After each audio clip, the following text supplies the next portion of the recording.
Tubadde nga tutambula mu butale obw'enjawulo twakoze olunaku lwayo kulaba bulungi bwansi nga ekigendererwa ekikulu kibadde kyakulaba nga tututukiza omulamu ogw'okwekolerera awamu, tututukiza omulamu ogw'abakulembeze okulaba nti basoosowaza, kubanga twali tukyatandika n'obutale.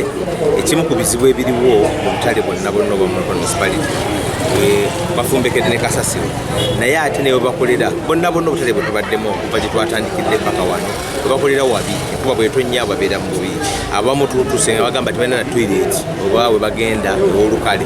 Naye kitulowooza nti nno kino kabonero kakugamba nti nno kutandika butandisi, naye ate nga tusindika kabonero twakwegugola Mukono municipality. Tulowooza nti nno efumbekeddemu ebizibu byetulowooza nti singa tukwatira wamu tusobola okubimalirawo abamu. Ate n'obukulembeze tulowooza nti omulimu gwabwe omukulu gwa kunoonya kiki kugonjoola kutya ebizibu by'abantu. Kusaba ekisooka era nga tekikyalimu kubuusaabuusa, ndowooza nti nno Mukono municipality ekimu ku ebizibu ebirina ebikulu kati bukulembeze. Tulina ekizibu ky'obukulembeze, tulowooza nti ebimu ku bizibu bye tulina byandibadde bikyuka musana tukyusa ku bukulembeze twogera mu kumanda amapya. Era n'ebizibu ebisinga bw'olaba ku Mukono lwaki ezza emabega ne bw'otunuulira municipality zitulinaanye Lugazi ne Kira zitusomooseeko okusinga Mukono twandibadde tukyayogera ku bisaaniko wakati mu kibuga, twandibadde tukyayogera ku kyakatale ak'omu kibuga tekalina kaabuyonjo nti temuli wadde oluguudo lulina amataala. Ebizibu twandibadde sezo ndowooza nti ekisinga obukulu olwaleero kuwa bukulembeze bupya. Ekyokubiri nga National Unity Platform ekibiina mweva tukkiriza nnyo mu nkyukakyuka. Bakulembeze bangi nnyo olwaleero struggle eyaabwe yakubeera mu kifo ekyo kye balimu, eyaabwe eri gye twalimu ennene lya bagimalako dda, eyaabwe kyova olaba nga buli mbeera yonna ebayisaawo okusigala mu kifo ekyo. So ze ndowooza nti twetaaga okwongeramu amaanyi, era ekibiina kyange nja kukisaba kaadi eya Mukono municipality okugishika nabo buli muntu wenna mu kifo kyonna kabeere president w'ekibiina wakusabinga ebisanja bibiri zemu mu nkiikakyuka ezirimu. Nze sirowooza nnyo nti nno ekimu ku ebikulu ennyo ebizibu byetulwanaga ne President Museveni lwakukyusa kweremezaako ye nga kukyusa n'akyuka buli kimu kika yasobola.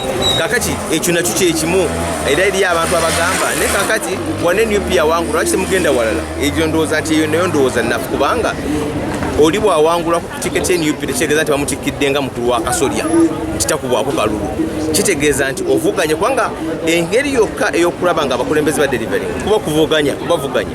N'olwekyo bw'ogamba nti nno mukulu wa kasolya wano wa wano kakati ate baba demokrasiya ki.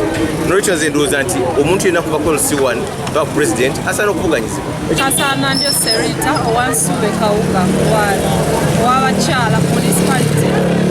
Nakulwa leero tubadde tukola bulungi bwansi Mukono municipality nga tukulembeddwa Council George Musisi. Leero tubadde tulongoosa okutandikira eGoma, tulongooseza Nantabulirirwa, Seeta, ne tujja Central Division, ne tulongoosa mu Industrial Area ne mu Kame Valley.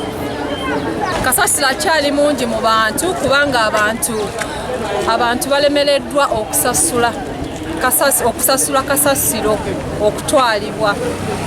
Abantu bagamba tebalina ssente ate ekonomi nga nayo we mugiraba abantu tebalina ssente okusasula kasasiro okukola ki kumutwalayo gy'alina okulaga ekatikkolo. Kyova olaba nti osanga abantu buli omu wafuna chance oba kiro wasanga wakola ki wamusuula.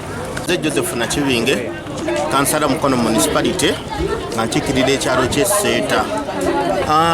Municipality yateekawo embeera enzibu ey'okusasuza abantu kasasiro. Abantu baffe basasula kasasiro naye twali tetunnaba kutuuka ku sseeryo kuba twali tetumaze balaga bulungi bwa ssente ezo kigenda kukola ki eziva mu kasasiro. Kati abantu balaba okuwaayo ssente okusasulira kasasiro nti baba nga abayiye ku nsaano. N'olwekyo twetaaga tuddeyo ku nkola yaffe eri ey'edda nga kasasiro municipality emukuŋŋaanya neekola ki nemutwalayo neemuyiwayo ekatikkolo.